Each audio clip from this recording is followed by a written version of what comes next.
Hi again, everyone. Thank you so much, Senator Cantwell, for coming to our event today.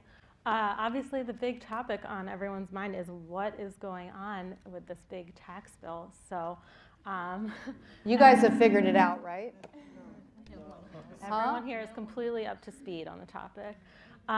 So we want to kind of get your insider perspective on what is in there that is going to shape the housing market, and specifically affordable housing, and where those proposals stand now that the bill's in conference. So do you want to take us back a little bit and tell us about your work on low-income housing tax credits, and then give us the kind of play-by-play to where we are now with the tax bill? Well, I think the key aspect of what I'm interested in, and at least 20 of my colleagues are interested in, is expanding the affordable tax credit. The tax credit is what has built 95% of the affordable units. In fact, if you don't increase the credit, you're not really going to make much of a dent in the crisis. And I don't know where everybody is from in the audience, but I can tell you in Seattle, in Vancouver, Washington, in many places in the Pacific Northwest, this is a crisis. They've declared it a crisis, and they cover it every day in the press there as a crisis. So making improvements in the amount of housing, because we have many factors here. We have people who fell out of the economy because of the downturn, and obviously put pressure on the rental market. We have returning veterans and aging seniors that are looking for affordable housing. And obviously in the Pacific Northwest, we have workforce demands. We want people to be able to live and work in downtown Seattle. And obviously because of the growth pressures of many of our great companies, that's become especially challenged. So that is why Senator Hatch and I have legislation to increase the tax credit by 50%. The package of tax bills before the big House and Senate bills that are now going to conference are, let's just say the House bill takes a very negative turn by taking away the tax value of the tax-free status of private activity bonds. Explain what those are for everyone. Well, so if you're a private, if you're a public institution trying to build something, whether it's an airport or housing or a hospital, the tax-free status of that gives you some savings. In the housing market, we think that could, over a 10-year period of time, mean that 800,000 units wouldn't be built. And you literally would be impacting the market next year. It would be catastrophic. And it will actually affect projects that are already in the works too, is that right? It definitely. We have toured places in Seattle that say they will stop construction. They will stop construction immediately if that legislation is passed. Because, and if you think about it, it also slows down the future because you have to get those bonds in progress. And so what are you going to do? I would say there's probably a discussion point somewhere where people say, just in general, lowering the corporate rate and having the impact of that tax bill probably also put less money into affordable housing because people are waiting to see what's going to happen. But the private activity bonds is just a big no. No, no, no. That has to come out of the House bill. The Senate bill has a few things in there that also are discouraging to affordable housing, and we'll hopefully see if some of those get fixed. But those, that's like do no harm, right? Do no harm. But we are still going to feel a lot of harm in affordable housing if we don't increase the tax credit, because we are just at a crisis stage, and the only way out of it is the tax credit. And we just need to convince and get more people to understand that. Do you have a sense of that, the House provision on private activity bonds chance right now in conference? Well, it obviously passed, and it's a cost that they would have to deal with. So I think there's a lot of issues between the House and Senate bill right now. Yeah. And with the low-income housing tax credits, that's a bill that you and Senator Hatch had been working on for months. It had widespread bipartisan support, too. Why are those provisions not making their way into the Senate bill given that it had all that support? You know, that's a good question. I think my guess is the Republicans probably, just because I've talked to a few people also about apprentice, I'm a big supporter of getting more tax incentives for apprentice. I mean, come on, if we can't convince the President of the United States, who had a TV show called The Apprentice, to be for apprentice tax credits, then we're We're not trying very hard. And I know that some of the Republicans wanted to offer that, and they were told no.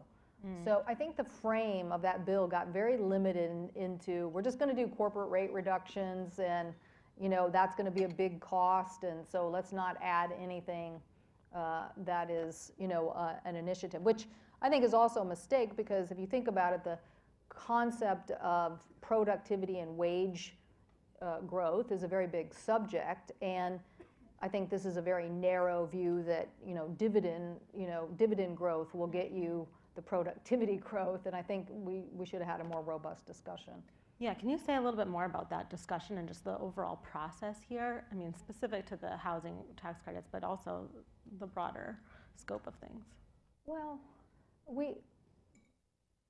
I should back up. The Northwest, we are seeing productivity growth, right? We have great technology, we have great innovation. We are seeing that, and we are seeing wage growth, and we have initiatives. But I think this is a larger issue for the United States. I mean, I would support, I think economists have different opinions about why we're not seeing this. When you have a discussion about this tax bill and what effect will it really have on that issue of wage and productivity, you get a myriad of different responses. I almost feel like it's time for us to have an American Wage and Productivity Commission. Like, why not get the economists, the think tanks, the organization, business, labor to sit down and say, what will really increase wage and productivity? Let's get that question answered. I don't think that's the discussion we had in the tax bill. I think it was a little more simplistic, just like, let's lower the corporate rate. And I think a lot of people think, oh, well, that will translate. I don't think everybody's on board. I don't think everybody's on board with that. I think most people would say, you'll probably have something like a 75-25 split. 75 will end up going into like dividends, and maybe you'll have 25% left. That's what I think people look at historically at that issue. Certainly when we did things like repatriation, that's where it ended up more on the dividend side. And it's not that dividends are bad. Listen, we have a lot of people in the Northwest that own stock. That's not a bad thing. But at the same time, I think we have a more fundamental question about how does the American worker remain competitive in these changing times.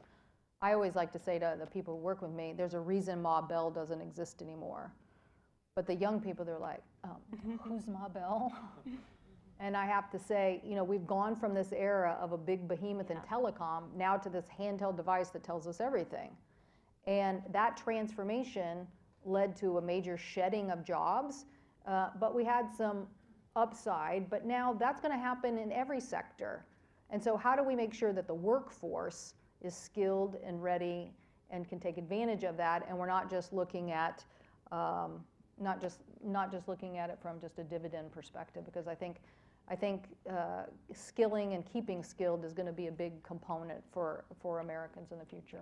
To tie these 2 points together, we often look at the affordable housing crisis as a crisis of the cost of housing, but it's also a crisis of the American household's pocketbook without having enough wages to buy the housing. So, you're a good editor. Thanks. That's right. That's right on the point. That is one of the issues that has made housing less affordable. When you don't have the wage growth, and yet you have the housing costs go up, that is part of what has caused the pressure and a bulge of people who are now in this situation of unaffordable. We are in a record number of Americans who now classify themselves with more than 50% of their income for housing. And it's just an unsustainable situation. Can you talk a little bit about, we've talked about affordable housing now from the federal perspective, what the tax incentives here look like, but it's also clear that there's a lot to be done at the state and local level. What are you seeing in Washington? What more can cities and states be doing on this issue? I mean, or should we really be looking at the federal policy for a solution?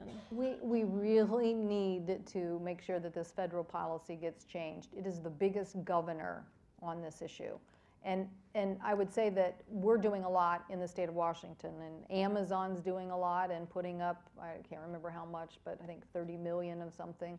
I think Vulcan, Paul Allen's company, has put a lot into housing. I mean, people are putting a lot into housing, but at the same time, as a percentage of GDP, housing has gone from something like 15% down to 12%. And if you think about it, in the 60s and 70s and even 80s, you know, if we wanted to stimulate the economy, you heard this big cheer for, let's do housing. And why? Because it's jobs, it's, you know, timber, it's all of these things, home builders, construction. And yet, because of the downturn, you haven't heard that cheer in a long time. You haven't heard that cheer for housing in a broad way. And the consequences is we've had this contraction, and we see it in our streets. We see it. And then we kind of, well, why is this happening? Well, just go look at the numbers. It's very clear why it's happening.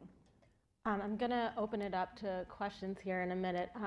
But before I do, I just want to ask, you know, depending on what happens here in this tax bill now in conference, do you think there will be other opportunities to go back to your original bill that you had with Senator Hatch? Will those pieces of legislation still be able to move forward separately? Well, we're going to try, for sure. We're going to keep working with our colleagues. We think it's essential, and we also think it's very stimulative. We think it's, when you look at the amount of employment related to building housing, as well as the economic value. And then recently, when we had a hearing on the bill, one of the witnesses who came from Utah, who's been very involved in housing there, basically said, we're seeing major insurers in the health industry invest in affordable housing. And they said the reason they were doing that is because it also drives down the cost of health care. If you have a roof over someone's head, then the cost of providing care is less. So we think that in the affordable housing space, that as much as it might cost more than, you know, it might add like 25% more to the cost of dealing with a population if they are not in an affordable housing situation. By that I mean part of the great homelessness issue that we face. So we think getting this right is important for being efficient. We think it helps the population, and we think that it's a larger stimulus equation that's just been missing in a long time. All right, opening it up to the audience, to the room here. Got one over there. Hello, Senator Cantwell. My name is Andrea Wise. I actually was raised in Seattle. I'm currently here in DC. I'm studying urban planning at Georgetown and working in affordable finance here with local district government. I just have a question about the ways in which legislators are engaging with the private sector and making those connections between affordable housing and opportunity. I know that you just mentioned that, but in terms of actual discussions and seeing kind of the contribution of residents in affordable housing. I grew up in affordable housing in Seattle, and being able to be in the city, being able to be close to downtown, having access to opportunities, it's both a return, you know, for the businesses who are there, but also for the residents. And so, in what ways have you engaged with the Amazons, with the Boeings, with the startups on the benefits of residents in affordable housing? Well, thank you for that question, and thank you for choosing this as a subject area to study. I think probably one of the best examples is what Paul Allen is doing in the area of Yesler Terrace. And they are building a lot of affordable units for both the workforce as well as to deal with the homeless population. And it's a pretty, you know, it's many different buildings in Yesler Terrace. We have a major regional hospital there, Harborview. And so if you think about it, nurses and doctors and technicians, they can't afford to even live in King County, let alone, you know, live in Seattle. So these are people who are traveling hours just to get to their job. So this is about building a very livable community in a neighborhood that had been, let's just say, challenged in a lot of different ways. And it's a very smart development. Now they're also mixing the value in the property, so that's good too. So you'll have a diverse number of individuals, and I think that's, you know, I think Seattle's into that. Seattle is into, we want this to be a very integrated situation with affordability and to make this, you know, make these distinctions. So I do think that the private sector in our area is stepping up, but I don't think it's a substitute. I don't think they could possibly substitute for what we need to do from a federal policy perspective.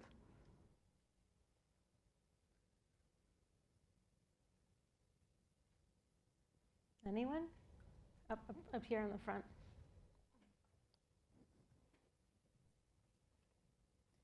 Hi, my name is Gail. Could you elaborate just a little on the apprenticeship program and how you see that tying in with this issue, the affordable housing?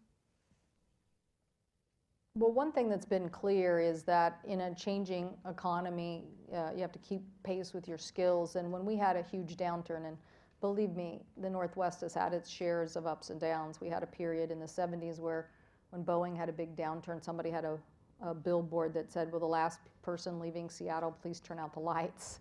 So we know what ups and downs are. And we saw in the big recession people losing confidence even in aviation jobs. And that was very scary, because if you had something as big as aviation and people were saying, well, I don't know if I should go get skilled as a mechanic or in the aviation field, we've really set ourselves back. And if you think about it, again, with so much change, people don't know what to bet on. So we've said, let's incent employers to hire and train. That is, a federally recognized apprentice program could get a tax credit if you're an employer and you hire and train those individuals. We think that the skills gap is one of the issues that is affecting us in productivity. And the faster that you can get the skilled workforce and get them delivering, the better. And so we think these things can be in tandem. We see in the affordable, to our friend over here from Seattle at Georgetown, we see on-site education facilities. We see the integration of these two issues. Not that they're getting all their education right there, but people are using affordable housing programs to knit better opportunities in the education arena. And they're related. We want people to be close to where the jobs are. We want them to be close to where the education facilities are. We want them to be able to bring those two things together. And a lot of the affordable housing that we've done in our state is targeted around returning veterans. And so the programs are also where the returning veterans can be skilled in, as I said, aviation or some of the other key sectors of our economy. More from the audience? Right up here in the front. Sorry, I know I'm not visible. Tom Amder, Tennessee Developers Council, NHNRA. I'm glad you mentioned the housing and healthcare opportunities, and it came up in a couple of different contexts earlier today. With the aging of the baby boomers, there's going to be a great demand for senior housing, assisted living, and with people's retirement savings, undoubtedly affordable assisted living. So I'm curious, in addition to expanding affordable housing programs, is there any conversation happening amongst your colleagues to talk about tweaks to Medicaid and Medicare to more connect directly with affordable housing and to leverage some of those benefits? Well, the key thing that we've focused on is trying to rebalance from nursing home care to community-based care. Because if people can stay in their home longer and get care as they age, that's going to be more cost-effective than, say, a Medicaid budget that is over-dependent on nursing home care. We did this in the state of Washington over a 15-year period of time on our own nickel, more or less, and we saved about $2 billion. We flipped from being like, I don't remember what it was, but something, big numbers. It was like, the majority of Medicaid dollars were spent on, nursing home and long-term care, and we flipped that. So now the majority of the money is spent in community-based care. So it's cheaper, it's more cost affordable. It's probably like 1/3 the cost of dealing with somebody as they age.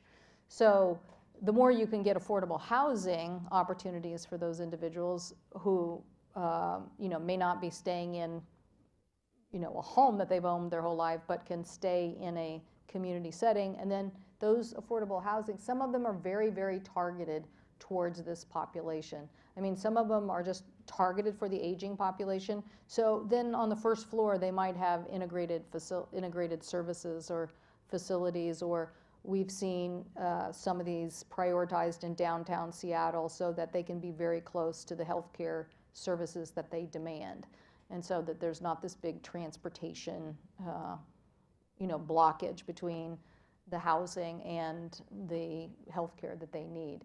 But we think these kinds of things drive down costs, because then obviously people aren't hospitalized or they're not in long-term care facilities. And the more you can stabilize these individuals with some sort of attention, whether that is on the first floor of their affordable housing development or in a nearby facility, that also keeps them out of those facilities for a longer period of time, because they get some attention to their healthcare needs. So we think all of this does fit together in reducing costs, and we think it's very, very smart, very, very smart policies to be pursuing. And while I think there are some foundations that have looked at the mix of what has driven the housing issue, the aging baby boomer population reaching retirement is a big factor. It's a big factor. Thank you so much, Senator. That's all we have time for this afternoon. It was a great honor to have you here. Thank you so much. Thank you.